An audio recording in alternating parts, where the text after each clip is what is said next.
Hi everyone, it's me. Today we're going to talk about Fantasia, 1940. Unlike most Disney films, Fantasia does not have a continuous storyline.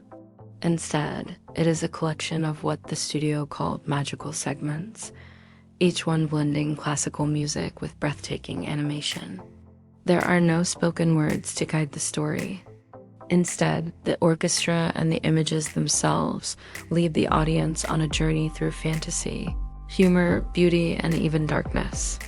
The film begins with the silhouette of conductor Leopold Stokowski and his orchestra as they tune their instruments.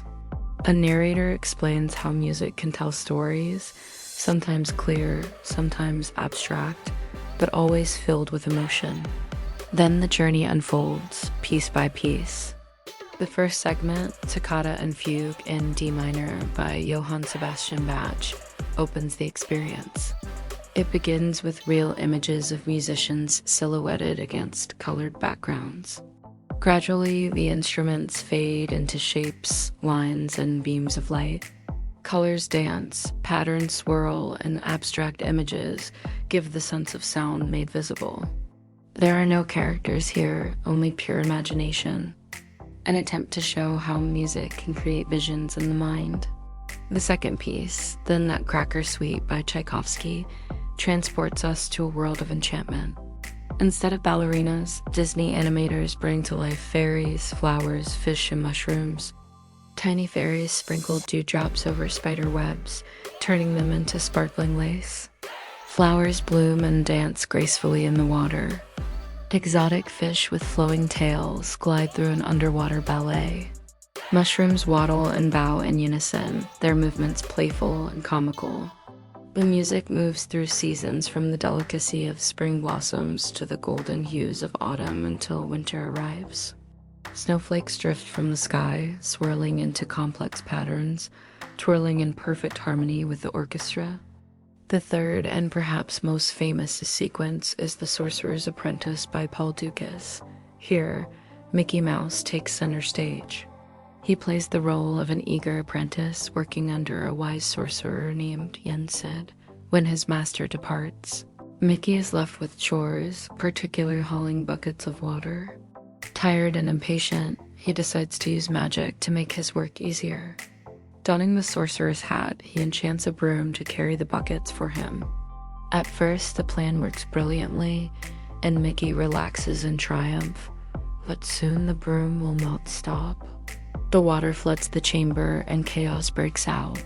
Desperate, Mickey tries to chop the broom apart, but each splinter grows into another broom, multiplying the disaster. Finally, the sorcerer returns, calm but stern.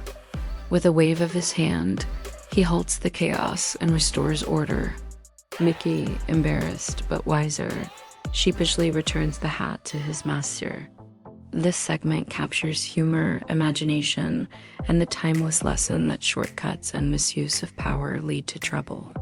Next comes The Rite of Spring by Igor Stravinsky, which tells the story of Earth itself, from its fiery beginnings to the age of the dinosaurs.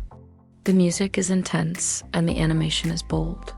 First, we see molten lava, volcanic eruptions, and the violent birth of oceans. Then life appears, single-celled creatures that evolve into fish, reptiles, and giant beasts. Eventually, dinosaurs roam the land. The animators portray them not as monsters, but as living, breathing animals struggling to survive. A dramatic sequence shows a battle between a ferocious Tyrannosaurus rex and a Stegosaurus, ending with the herbivore's tragic death. Later, drought strikes. The dinosaurs collapse, their bodies bleached under the relentless sun.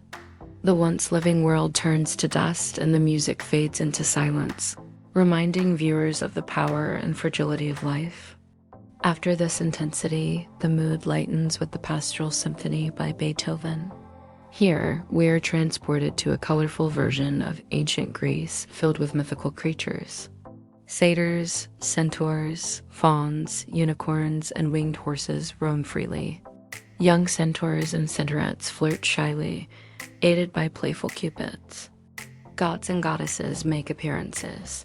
Bacchus, the god of wine, staggers in with his donkey unicorn, spreading merriment. But their revelry is interrupted by a storm summoned by Zeus himself, hurling thunderbolts from the sky. The frightened creatures scatter, hiding from the fury of the god.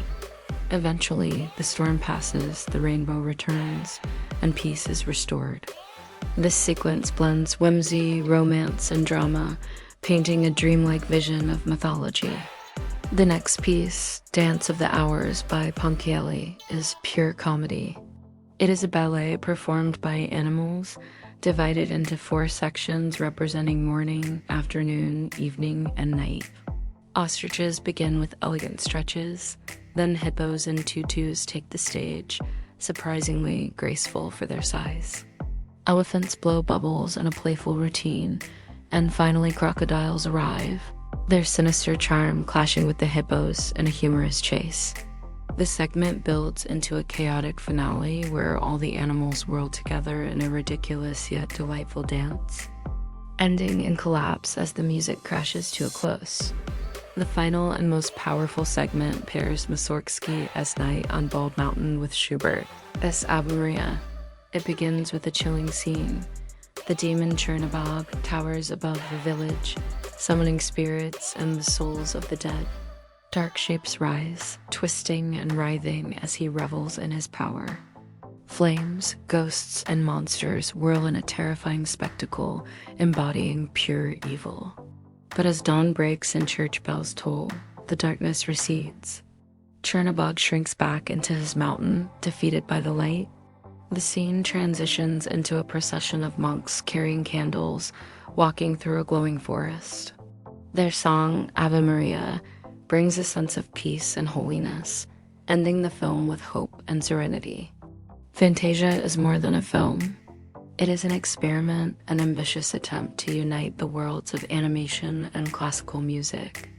It challenged audiences of its time and still stands as one of Disney's boldest works.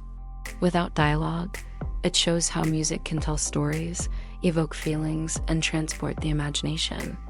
Thank you for watching. Use the links below to keep watching, and be sure to subscribe so you don't miss any of our videos.